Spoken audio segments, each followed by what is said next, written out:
Welcome back to the Wayward Strand stream. I'm Goldie Bartlett. I'm on the art team at Wayward Strand. My pronouns are she and her. I'm joined by team members Maize and Jason, and this is my first time streaming, so get excited and slam that subscribe button or wishlist the game in this case. I'd also like to acknowledge the traditional owners of the land that each of us are on, and also the land that you might be on.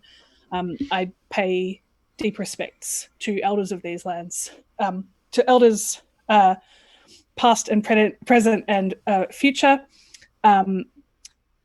Wayward Strand was made on the lands of the Wurundjeri and Boonwurrung people of the Kulin Nation, and is set on Boonwurrung country.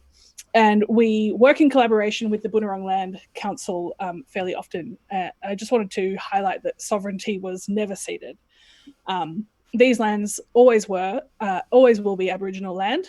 Our team believes that we must engage in truth-telling so that we can join Australia's history with over 60,000 years of history that was here before us, so that we can move together united. I speak this message as truth and as vital knowledge for our futures.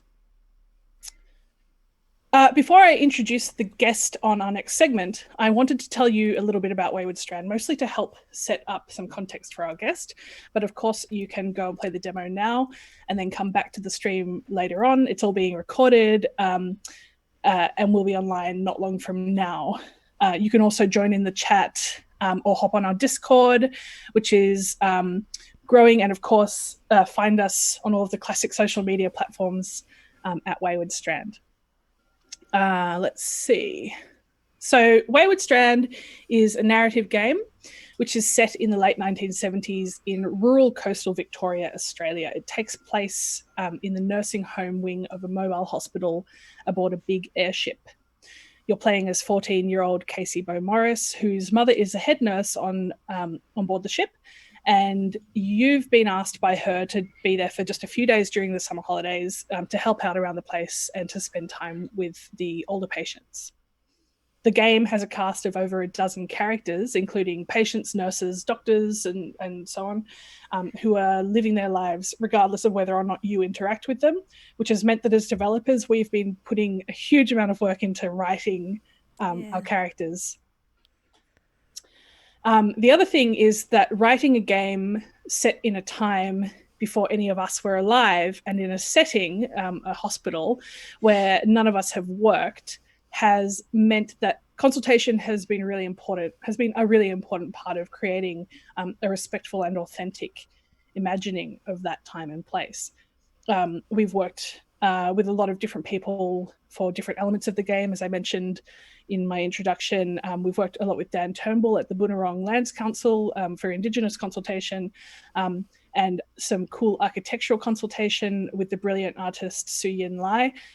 But today, I wanted to introduce you to someone who has been our main point of contact for all things nursing in the 70s, as well as a good resource for telling us about Australian country life at the time, or around the time. Lizzie Bartlett is a retired nurse raised in rural Victoria. She began training as a nurse in 1969 when she was 17 and later specialised in emergency department nursing, being appointed into charge nurse positions at both the Royal Melbourne Hospital and Queen Victoria Hospital. She's got a wealth of experience and has been an invaluable resource for us. She also happens to be my mum. And so without any further ado, I would like to welcome Lizzie Bartlett to the Wayward Strand stream. Welcome, Lizzie. Hello. Thank you, Goldie. Yes, happy to be here. Happy to have you. Definitely. Yeah.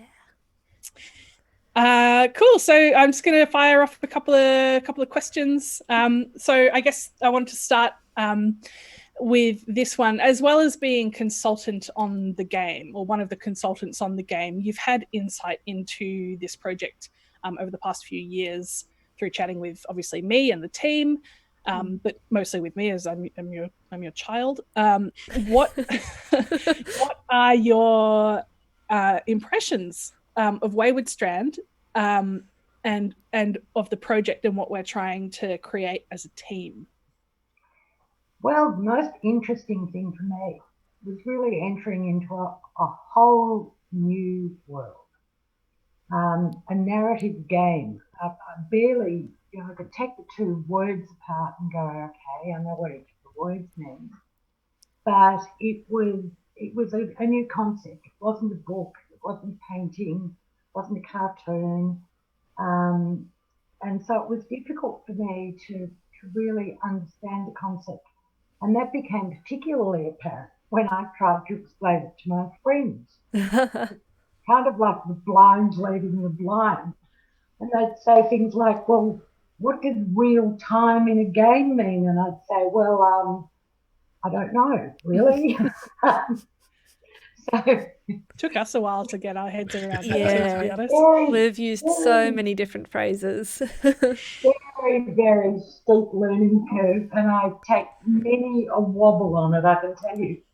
Yes. One of the other things that's been notable is, and I mean this so sincerely, is the commitment, the persistence, the sticking in there, hanging in there when things were difficult and times were tough in a lot of ways.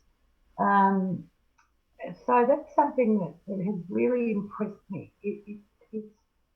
It's like you've had to fight for your art, and I've been very impressed by that, profoundly impressed. Thanks, Mum. Thanks, Liz. But little shivers. It has been a bit intense. Like intense. And we are hanging in there, so definitely. Yeah, well noted. Many of the other developers.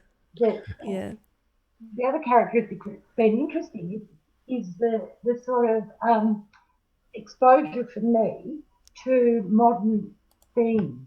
So stuff that wasn't an integral part of my life, certainly not when I was your age. So things like acknowledging the Aboriginal culture, things like far more inclusion of a range of people. Good, isn't it?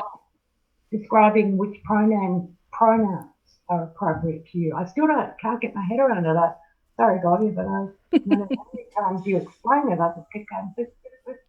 Anyway, so that's been, from my side, that's been a challenge. But I've been really impressed that it means so much to all of you that despite me saying, oh, but that's just silly, you said, well, a flying airship is silly, but, we do it. And so, yeah, I've noticed and I've admired. Well, it's good. I think it is a big change that we've seen in the last couple of years, and I think a wider exploration and acceptance of new terms is good, and I'm grateful to hear that you're on board. Yeah, I remember one of our discussions really early on, we were asking you about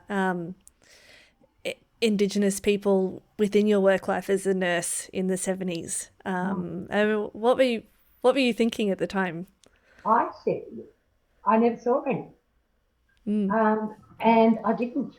But I think what I've learned since is that I saw a great many. But they were less visually obvious. And so that's another thing I've learned from kind of hanging out with you guys, is that they were just not seeing, the stereotype was so rigid when I was a young woman that I was just totally unaware.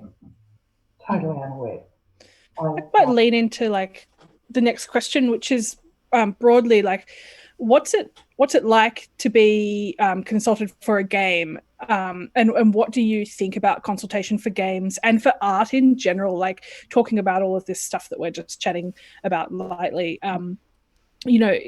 It seems, what's your perspective on consultation for projects like this and for books and film and so on? Well, I'm a bit of a tough researcher for my own work. And so I was actually quite nervous because I thought, what if I've remembered something incorrectly, or if some of the detail I've given about what the beds would have looked like, the actual hospital bed, what if that's not quite right? Perhaps it's circa 60s rather than 70s. So I was actually a bit tense about that. And very aware that I didn't want to mess it up, and I suppose part of that was self-protective, not wanting. Of course, yeah, of course. Of course. But it was interesting, and of course, old people love talking about when they were young, except most of the time nobody wants to listen. Never. I don't know if that's true. I love to listen, and actually on that, I wanted to talk to you now a little bit about your nursing career. So in the context of Wayward Strand, is that one of our characters, Lily, is just out of training and is still learning the ropes. She's the newest recruit on board the ship, and I think she's 23 or something. And when did you do your nursing training, and what was it like in a nutshell? I started in April 1969, and I'd come pretty much straight out of boarding school. I finished school, in the December, and I started nursing in April. So I think in some ways that made it easier for me because I was used to communal living, and in those days all student nurses had to live in at the hospital. They were provided with a room, and the obligation was that you had to live there. And that was probably less difficult for me, having already spent the last 8 years of my life doing that anyway. The other thing that was interesting about it was that at that time there was a bit of a funny thing going on because nursing had originally, back with Florence Nightingale, had been developed very much on a military model, hierarchical model, and it was very strict, extremely strict. And one of the stupidest things we ever had to do at hospitals is have big long corridors, and if a person who was senior to you, even by 3 months, if you noticed them coming behind you, you were then obliged to take your cape off, your cardigan thing that kept you warm, and to take it off, put it behind your back, open the door for the person who was senior to you, even if only by 3 months, and hold the door open for them to go through first. Can you imagine? Wow. And the administrative staff, the senior staff, when I was a 17-year-old, were women who, many of whom, had served during World War II. So they were tough. As I say, it was a military model, and they were very comfortable with it. So, it was yes or no, fair, 3 bags full service. Never argue, not in a million years. Did you get time for fun? Oh, plenty of fun. We'll get to fun. But they were very strict, and there were also some examples. Some of them, of course, were kind and helpful and lovely people, but bullying at a level that you would not believe was not only right but tolerated. There was one particular night sister when I was a student. If she didn't have 3 nurses crying at breakfast, she'd had a bad night. And in particular, she was racist in the extreme. She was a whole lot of things, but anyway. So you just, that's how different it was. The other thing too about having fun, but it was more than just having fun, but it certainly included the fun. Because we all had to live there together, and we went in as one group, so you were called, what were we called? We were called, I think we were just called April 69. That was our title as a group of people. And we all lived in. And whether we liked each individual or not was almost irrelevant because it was like a family. they were the people, I thought a bit like prep, I don't know. We all arrived together and we lived there. We didn't go home, or we lived there. And so we went to lectures together, and everything that we did as we progressed through the course, we were all sort of doing at the same time. And that was terrific, because even though we may not have necessarily all, as individuals, one against one, been particularly compatible, there was this huge, it was like a team, and hugely mutually supportive. You know, if somebody came into the common room at the end of the day and they were upset, the rest of us were there, and somebody would say, you know, what happened, and they'll debrief. You all got it, I suppose. Sorry? You all got those feelings. You know, Absolutely. you had that empathy already. Yeah, and that was so valuable. It's one of the things I feel that nurses today don't have, because that's not the model that's there anymore. They're just ordinary institutes. And they're all individuals. But there are many, many highly supportive characteristics of being together. We covered for one another. You know, lied through our teeth. Oh, no, she was definitely back in the nurse's home by 8 o'clock. I saw her. And she came in front of us. Climbed in the window. And we helped each other out. We were all poor as can be. We got paid $9 a week. But they fed us and accommodated us. And just as an example, I remember one girl, you can imagine here we all were, you know, 13 of us, I think, started. And all about 17 or 18. And halfway through our training, one of the girls became pregnant.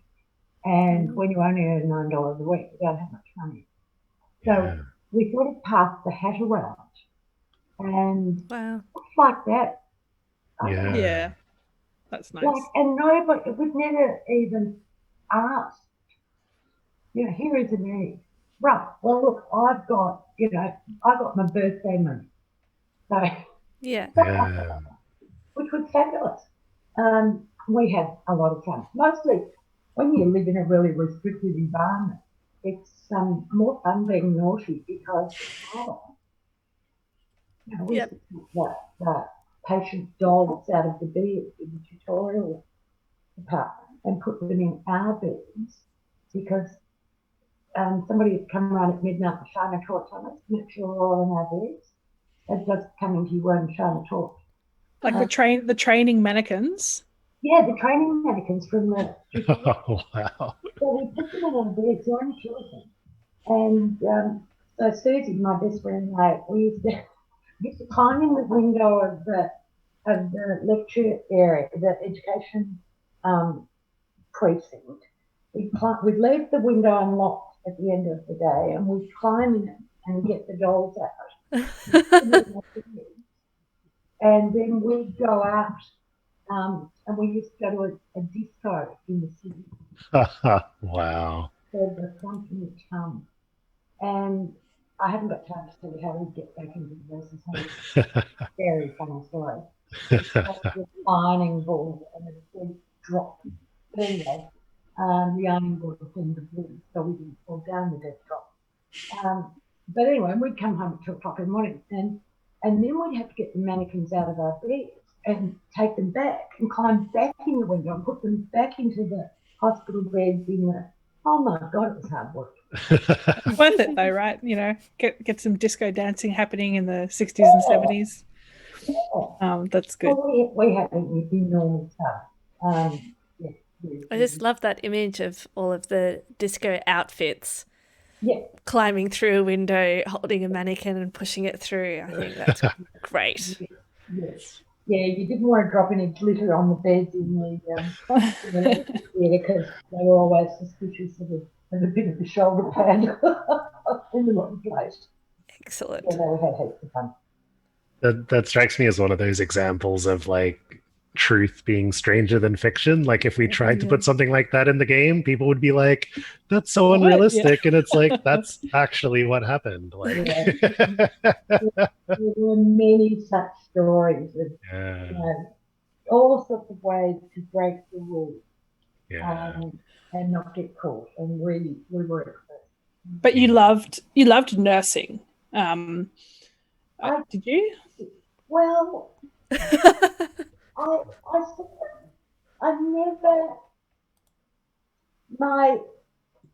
loved the world. I loved the world of. Ooh. Technical difficulties. Oh yeah, we just froze for a second there. But still frozen. Yeah, that's right.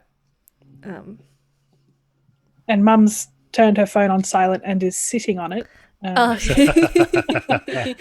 Oh no! Perhaps she can hear us and know that she's glitched out and check the phone. There's amazing stories. Yeah. Is there anything we can do? Should we pause the stream, put up our be right back thing? Ooh, I think, yeah. We could do that, but.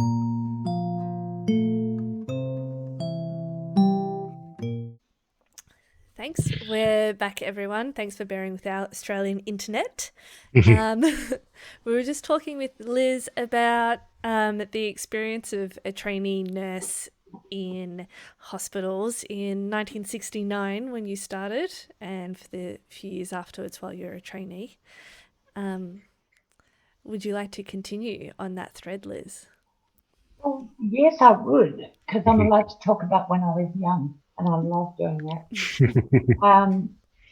One of the things that I think was very comforting and very useful was that in those days, student nurses, apart from the theoretical component, which was taught in lecture room as it is now, we worked really like an apprentice. So when you started in the very first 12 weeks, you weren't actually allowed to touch patients, but you were allowed to clean.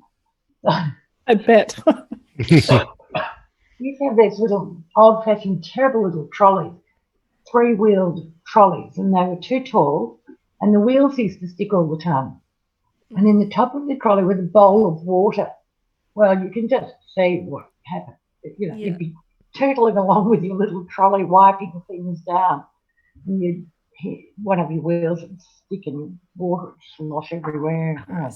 Anyway, but once we were past that and we were actually allowed to do things, I think some of the earliest things we were allowed to do was give an injection or do a bandage or something. And so, you'd go with a nurse who was senior to you. And she would say, okay, well, all right, Nurse Lee, which was me, okay, Nurse Lee, you can give this injection. And you'd have practiced on an orange over in the education centre. But so, and in those days we didn't have disposable needles.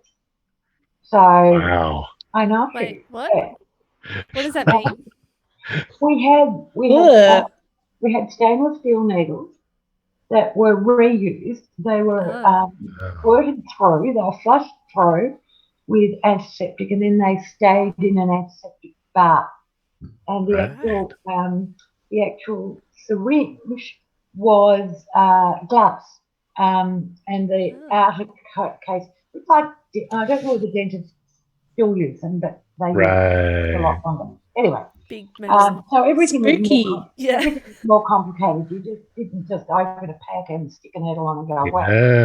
It was, it was all more complicated. Anyway, so the way it would work is you always watched something and then you did something and then you taught something. That was that's pretty cool. So this nurse who was more senior to you, which at that time was everybody, would take you to the bedside and they would give an injection and you'd carefully watch. And then the next injection that had to be given in that ward, she would say to you, okay, Nurse Lee, your turn. And then you'd go and you would give an injection. And then as the next group, the groups came in every 3 months, as the next group arrived, you could swan around not being the bottom of the pile anymore. And you could say to them, right, Nurse Jones, you can come and watch me. Yeah, watch me. And also open the door for me. And open the door for me. Exactly. Yeah, all of that. But it was great because you knew that you knew. So I remember the first time, and you remember it. I mean, here I am, 51 years, I'm not very good at sums. I think it's 51 years later. And I can still remember taking the first injection I ever gave, and I've given tens of thousands now. The first sutures I ever took out, the first drain tube I ever shortened, whatever. I remember them. And part of nursing that I loved best was teaching. I loved teaching. And I loved not being scary because, oh, Lord, some of those people were scary. But you knew you could do it because you did it with them standing there. Yeah. And they said, okay, shorten that drain tube. And you'd go, ooh, and you would. And they'd go, yep, good, done, or put in a catheter or whatever. So it was much more nurturing in a way. You weren't really made to do stuff that you'd never seen before. And I see young nurses today doing their grad years, and sometimes I just feel so sorry for them because even if they've done it, they haven't had that, what was for me, very comfortable, see it, do it, teach it. You know, it worked very well to consolidate. Yeah.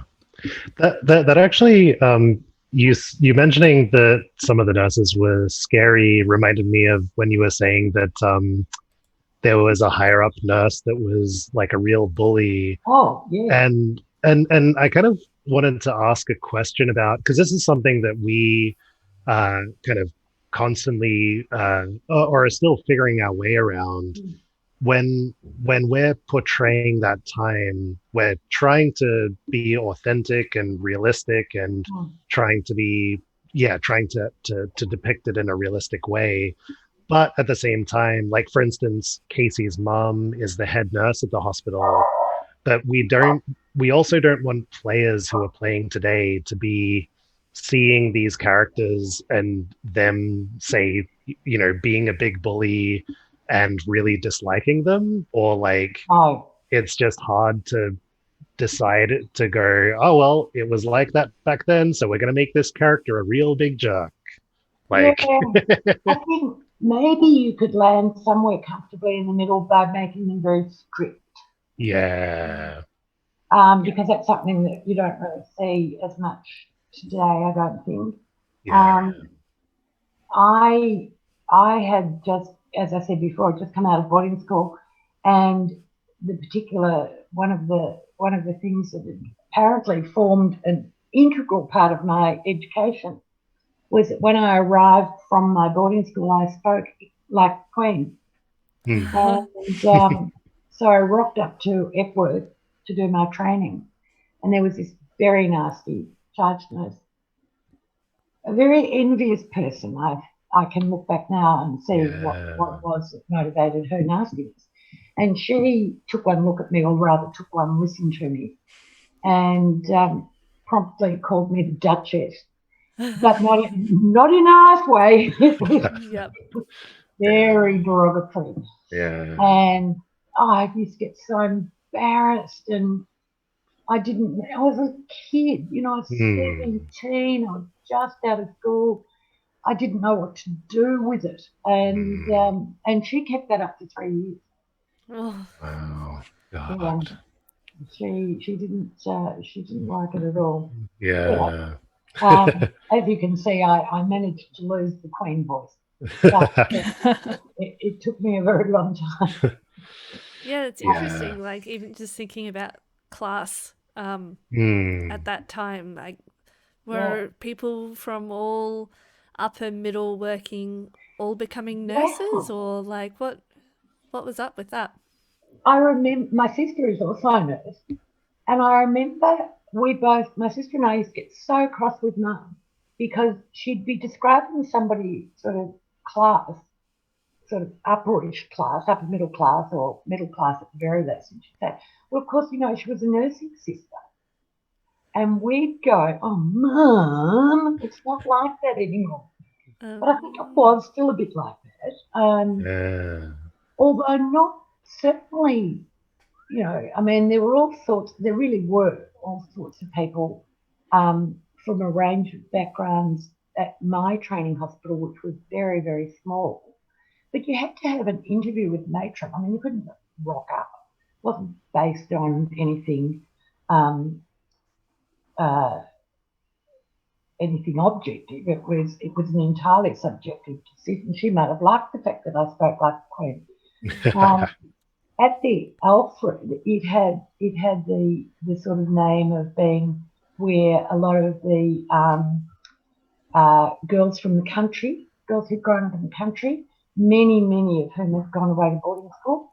A lot of those girls somehow went to the Alfred. I don't know. I didn't really understand that, but all the Catholic girls obviously went to St. Bees in the time when whether you were Catholic or Protestant, people actually knew. I mean, now, who knows? Who cares? But in those days, people did know and care. Prince Henry's, which is not there anymore, but it was, I don't know where they took their students from, but Epworth, which was a private hospital. I'm really glad I went there because I wouldn't have passed had I gone to one of the big training hospitals, because I was given a bit of my best friend Susie and I failed our PTS exam at the end of 12 weeks, and the tutor sister brought us into the office and really gave us a proper military dressing down. Wow. And anyway, she had colluded in some way, and I'm sure the matron was complicit in this, although that was not suggested to us. But we could do it again on Monday. This was on a Friday, so we had the weekend off. So we went home, and all we did was study. And we came in and we sat the exam again on Monday, and the excuse was that the matron was going to be away at a meeting on Monday and wouldn't be getting any of the exam results until she got back. So this is how they were going to be able to, do this. So we were terrified. So we studied all weekend, and we sat the exam again on Monday, and the tutor sister then promptly marked it. And we're sitting there, waiting for her to come back. Came back in about 3/4 of an hour, and she said, right. And she said, Lee, you got 98. Kelly, you got 99. And she said, and you're both getting a 50 pass. Punishment, that's good.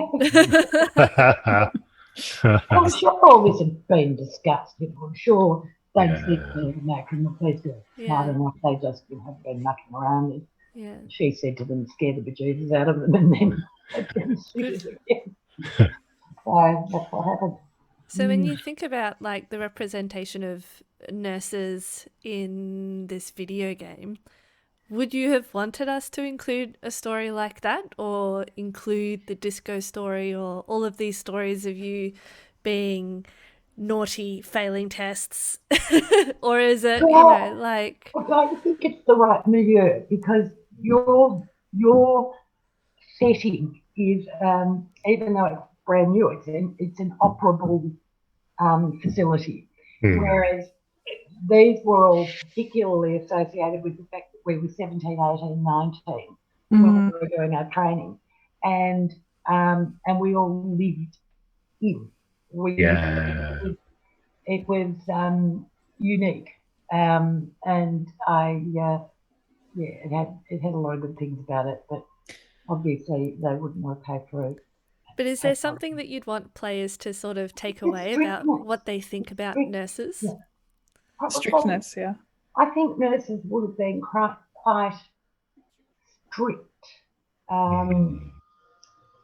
Obviously, you had friends in the workplace, but the sort of baseline of interactions was quite formal.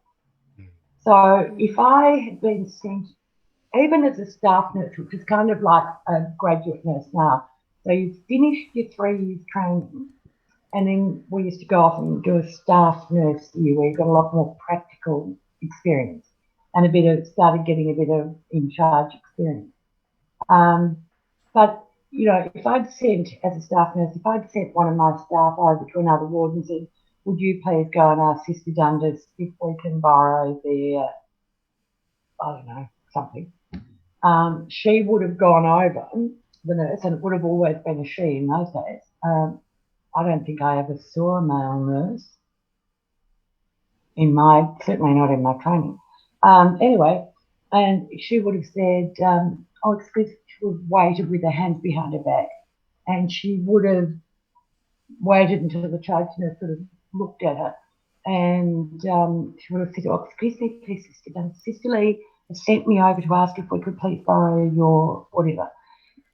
So it would have been like, you wouldn't have just wandered in and said, Carol, I'm just taking your stigma, I'll bring it back later. No way. It wasn't like that.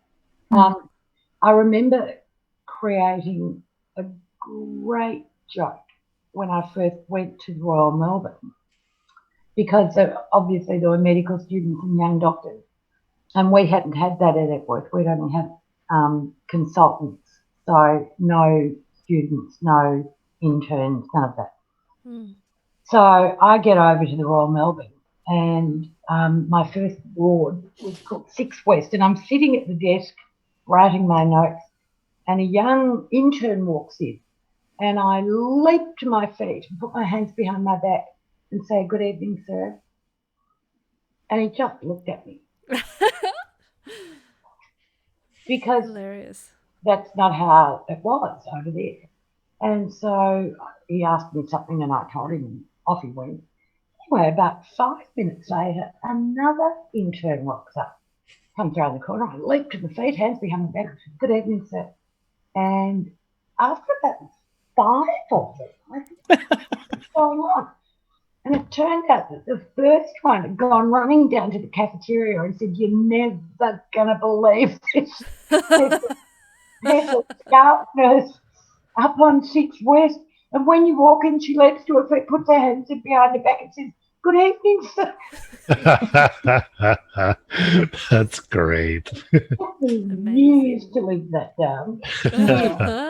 But not be about it for years. Yeah.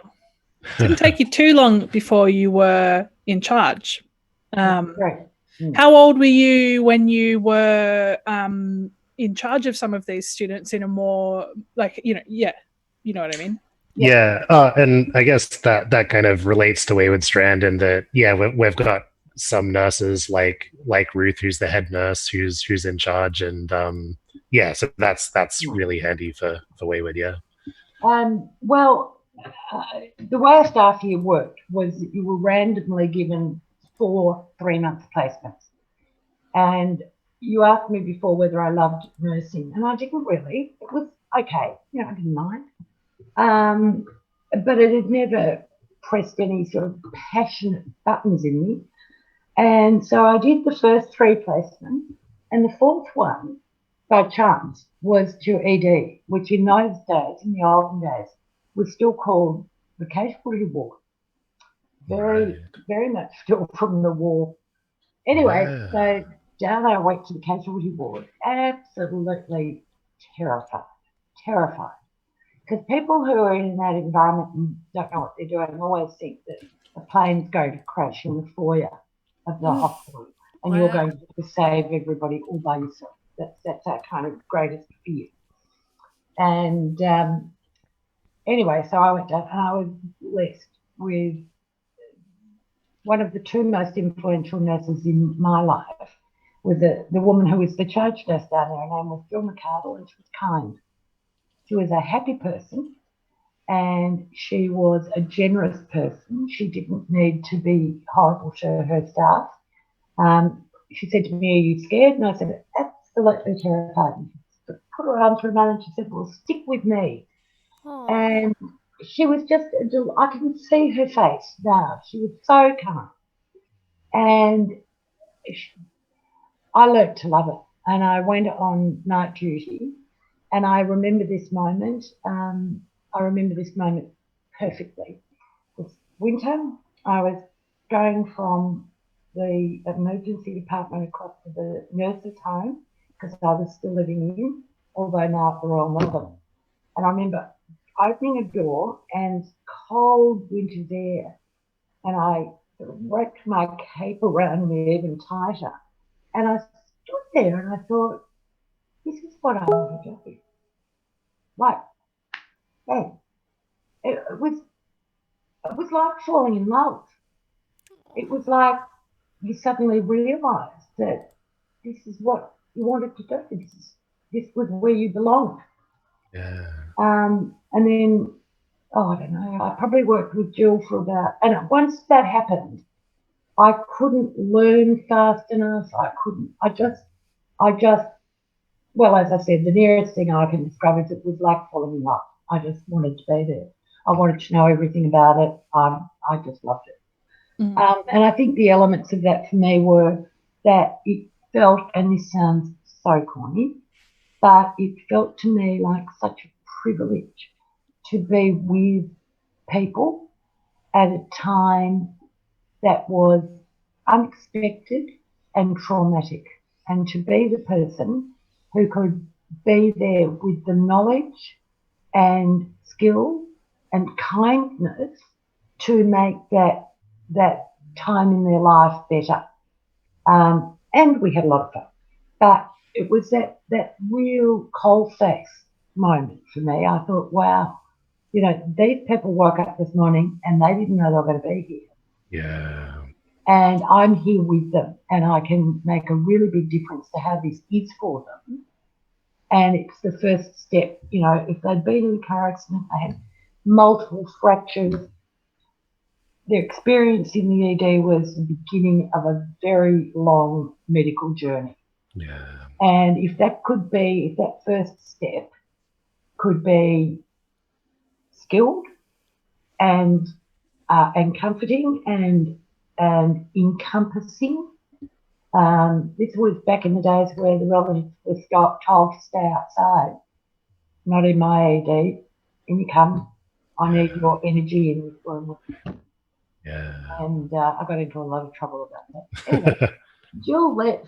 I'd probably been there nearly a year, and I was only young. I was maybe, I don't know. No, somebody else came after Jill. I can't remember. But anyway, when I was 23, I was asked to take on the acting charge role of the Royal Melbourne Hospital Emergency Department, which was pretty amazing. I was incredibly young for such a role. Yeah. But the other thing that was really weird was that you didn't really get those jobs if you haven't trained at their hospital. But I did get the job, and I stayed there for a couple of years. And then one day I really thought to myself, you've got to make a decision. You're either here forever, like you get married, you fell in love with the emergency department, you're now either going to marry it or you're going to go and get a new boyfriend. And I decided I was a bit young to get married, so I went off to Queen Victoria Hospital, and just as an ordinary drone, but I was running that department pretty soon too. In fact, I was running that department and the whole, I think I was running ED, outpatient, and maybe radiology. It was a group unit. Wow.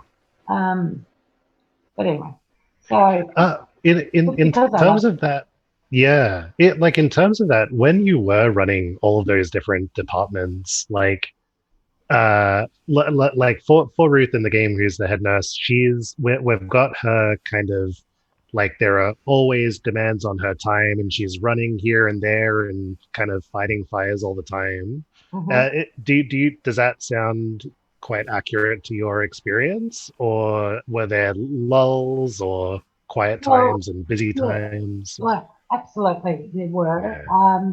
Her environment, again, is different. It's a bit more ordered in that she would know how many beds she had available, when she might be expecting new patients, Yeah. whether they were going to have various procedures, like so-and-so's coming in for surgery Yeah, I see. or whatever. So a bit more predictability Yeah. than we had, because of course in those days there was no ramping. The ambulances brought them to you and they dropped them off ready or not. You know, they just said, here you go, and you Wow. just took them, and there was no bypass. If they wanted to bring 30 patients to my emergency department, they Yeah. would. I mean, they were pretty sensible. They'd ring. We used to have this red phone called the bat phone, and the bat phone would ring, and there'd be this sort of silence. Look at us like, yes, what? Um, and so they'd say things like, you know, we've got 3 head and chest injuries from a motor car accident coming down the corridor to you.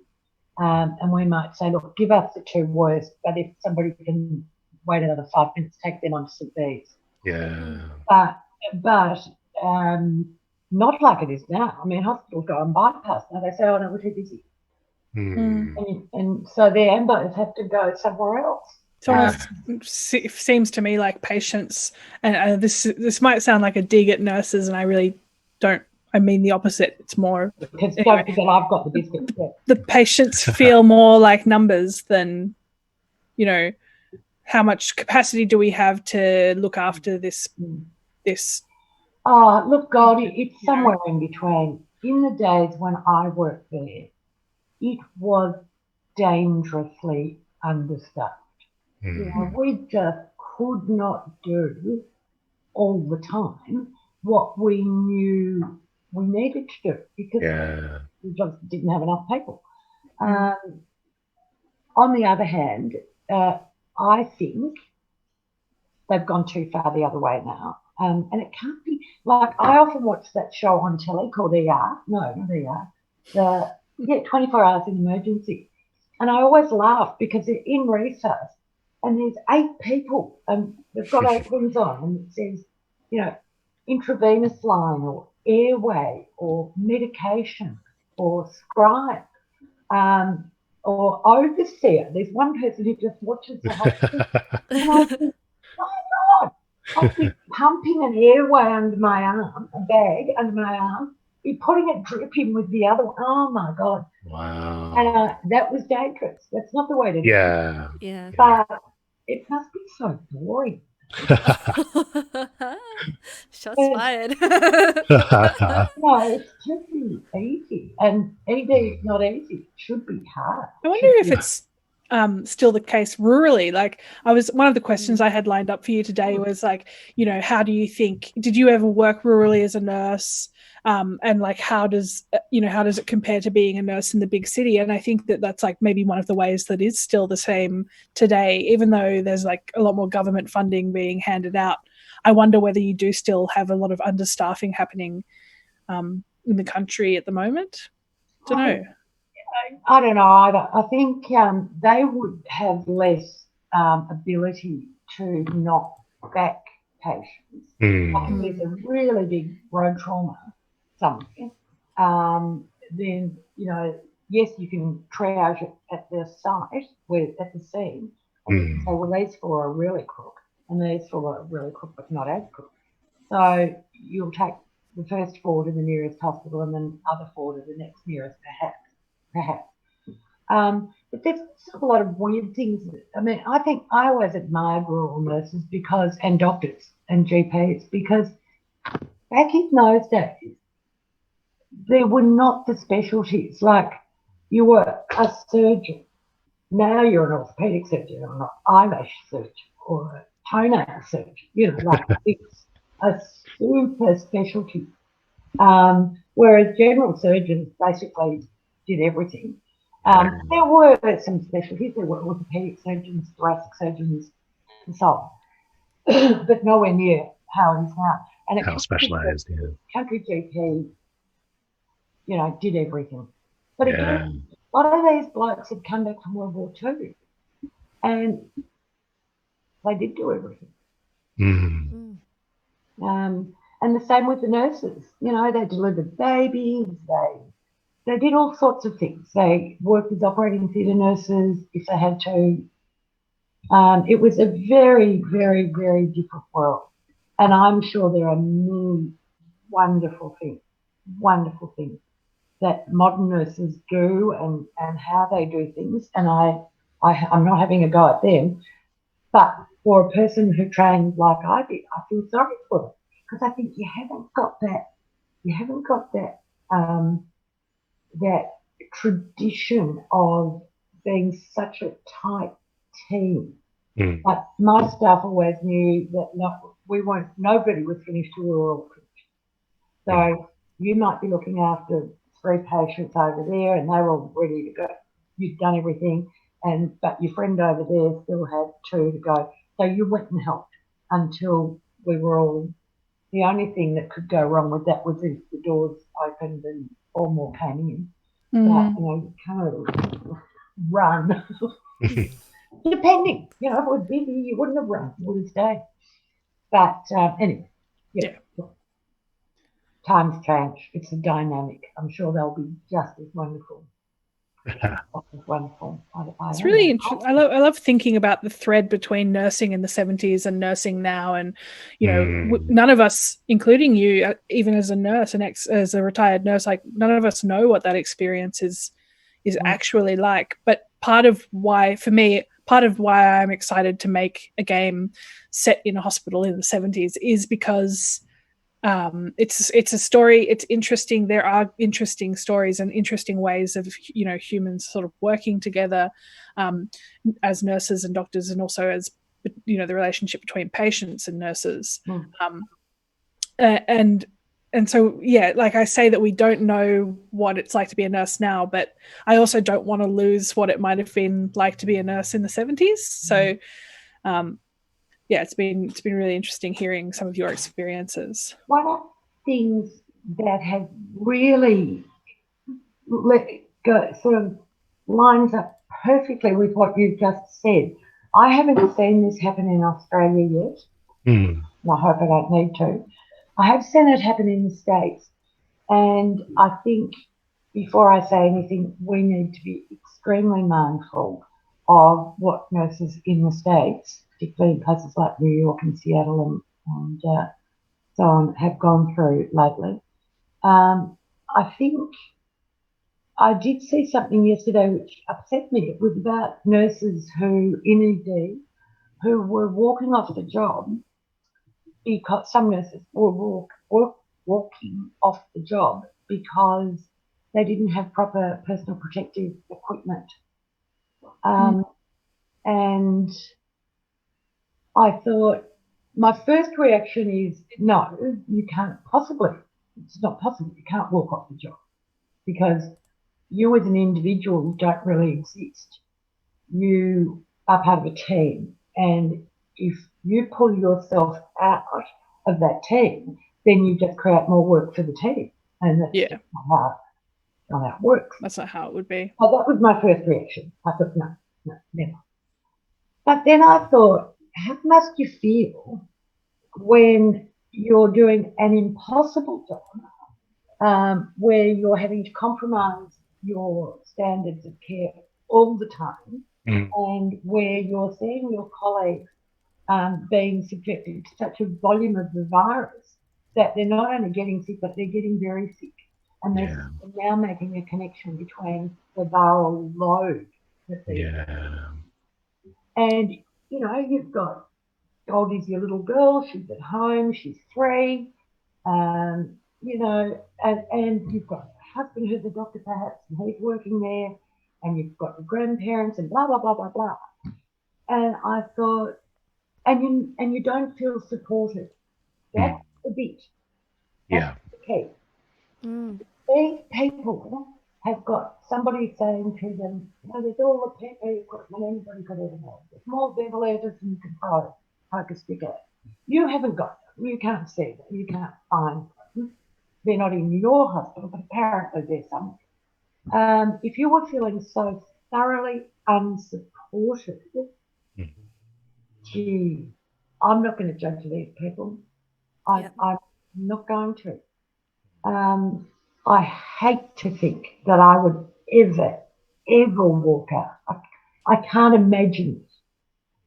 But I would have known absolutely that everybody else in the team felt the same way. And even if we didn't have the equipment, that people were breaking their hearts over the fact that they hadn't brought the equipment to us.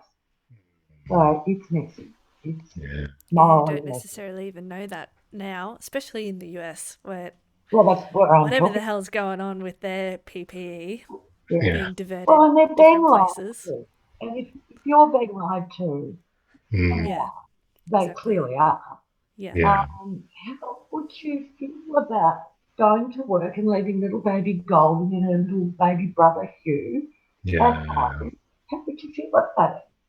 When you're being lied to, the television's telling you, I've got plenty of this stuff, but you get to work and you don't. I don't know. I'm not going to judge them. I just need more power to the people after all of this, I think. Have you ever striked? Like in our union work, we've talked a bit about nurses striking and the different ways that they can strike without walking off. Well, there was a nurses strike. Let me see. Alex, who's now 41, was about 5. So it was a long time ago. Your son, my brother. Yeah. And there was a nurses strike, and they were striking for 2 main things. One was better wages, and the other one was better conditions in terms of the number of patients that were allocated to a single nurse. So, now I don't know what the numbers are now, but anyway, that's what it was about. And I looked at this very long and hard, and I certainly agreed that nurses their pay was atrocious. Like, it was atrocious. But I couldn't strike. I couldn't. I thought, no, I chose to have this knowledge. Having taken this knowledge, it doesn't, it's back to the individual, it's not mine, it's yours. My knowledge and my skill belong to you, and I'm really just a conduit. Now that sounds a bit highfalutin, but that's what I thought. And so I worked through the strike, and it was interesting because a lot of my friends didn't work. They went on strike, and I saw them standing on picket lines crying their eyes out. They were so distressed. So who was braver? I don't know, but I couldn't do it. But I didn't think they were wrong, and they didn't think I was wrong. It was a fun situation. Anyway, I worked through, but it was tough times. I don't know. Yeah, it was tough times. Yeah, one of the ways that I heard of nurses striking, because they are got one of the biggest unions in Australia. They're really heavily unionised. They are now. Yeah, they are now. One of the ways they did was just to stop doing paperwork. So they would still treat everyone, but the big pharma or whatever wouldn't get their receipts or things like that. Yeah. My idea when the nurses went on that big strike in, what would it have been? I don't know, late 70s, early 80s or something. I don't know, I can't remember. But anyway, my view was that they needed to get a good public relations company who would create a great deal of sympathy for the nurses. As nurses have always been a highly respected group by the public. And my proposal was that instead of striking, they should refuse to take this paltry payment. And get the media involved. So media could show nurses continuing to work, but saying, we won't be insulted by being paid $22 a week. So you can keep your $22. We're on strike against our pay, so we won't take it. And I think that the groundswell of public support would have been enormous, and I think the government would have had to capitulate very, very quickly. Just a complete turnaround of how people negotiate. But not only were you saying we refuse to be paid so little, you could have said, we will never leave our patients, but we refuse to take so little. We won't take it. Keep it. And that would have been a very interesting way of doing things. Yeah. I think it would have worked. But anyway, let's take it on. I wanted to mention that you, in the 90s, had an interesting historical and artistic project, which was recording oral histories of war veterans, specifically Anzac POWs from World War II. And I wanted to just briefly ask you how you went about consulting for that or interviewing for that yourself. Like we've done our share of consulting with people like you and Dan and several others. And what did you learn as somebody who was sort of just following your nose on this project and reaching out and getting that happening? Well, it turned out, although I didn't know this in advance, but it turned out that the most important asset I had as an individual in getting these people to talk with me was that I had taken the trouble to learn about their war, in the sense that, if they were with the 1st Division, that I might meet them somewhere.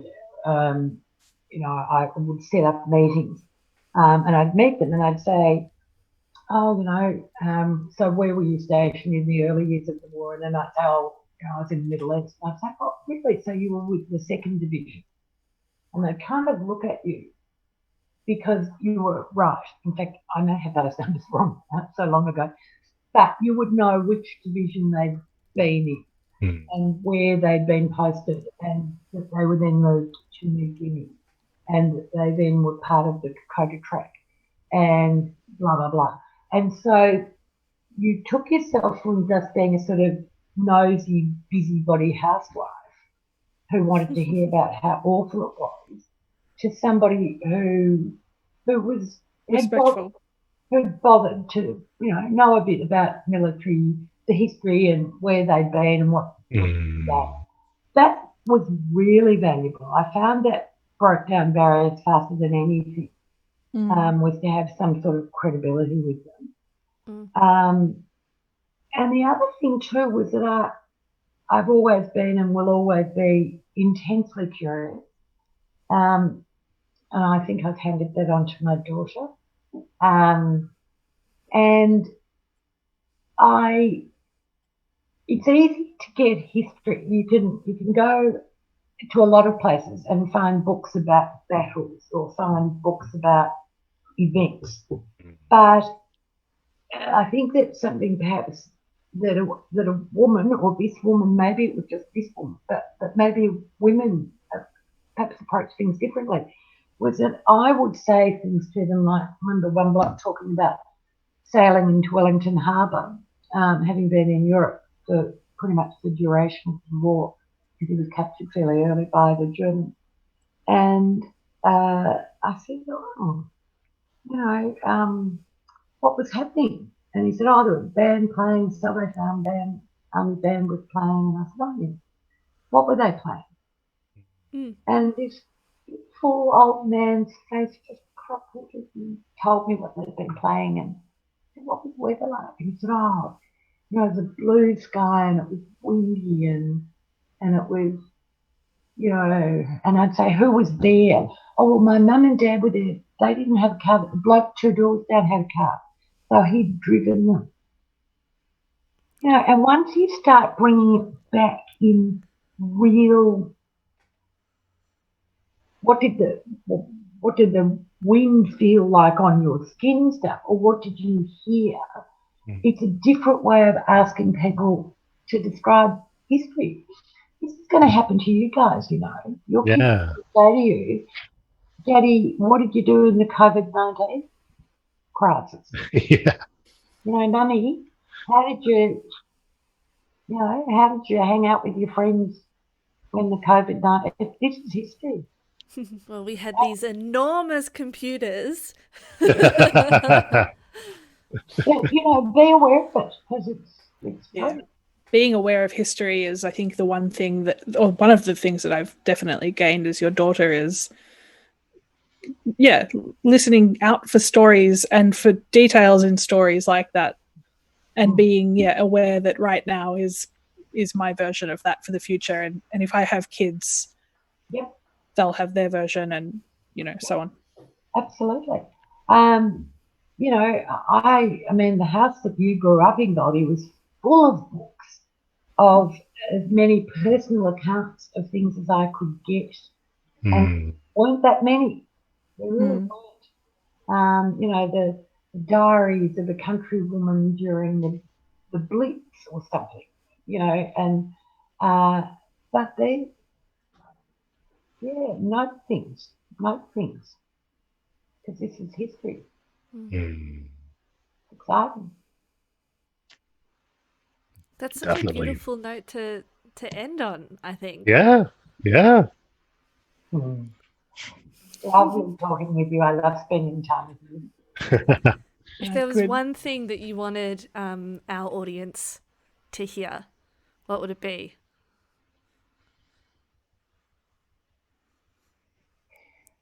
Be curious.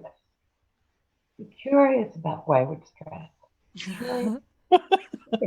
Be curious about the world they've created. Be curious about the technology they've used. Be curious about their passion. Have a look. That's all. That's what I'd say. Cool. Putting that in the next trailer. Thank you. Yeah. It is told in a curious way. So beautiful. There you go. Cool. Thank you, Liz. You can follow. I really appreciate it. It was really it's wonderful. Yeah. You can follow along on Twitter at Wayward Strand, and also on our Discord. There's a link to Discord from our Steam page. Also, team members from Wayward Strand will be popping in and out of our Steam chat for all of LudoNarraCon to chat and answer questions, and we hope to see you there. The demo that we're showing at LudoNarraCon is a work in progress version of the game, but it is a great way to get some context of what Wayward Strand is. Though, of course, during the stream, we will be diving deeply into it too. If you're interested, please add us to your Steam wish list and chuck us a follow on all of the socials. It really helps us along, and we're always sharing news and updates. So it's also just the best way to stay in touch and be informed. Stay on the line for an upcoming interview with the incredible Jen Frank, as well as a deep dive. Sorry, I'm using the same language again. It's all written into some of the Wayward Strand characters and more. We also have an awesome exploration of the storytelling tech behind Wayward Strand on this Steam stream. Thanks again. With a Steam stream dream team. Yeah, that's it. As I said, this is my first time streaming. Thanks again. Please do pop us on your wish list, and we will be seeing you soon. And thanks again to Liz Bartlett. Yeah, thanks heaps. Cool. Bye. Bye.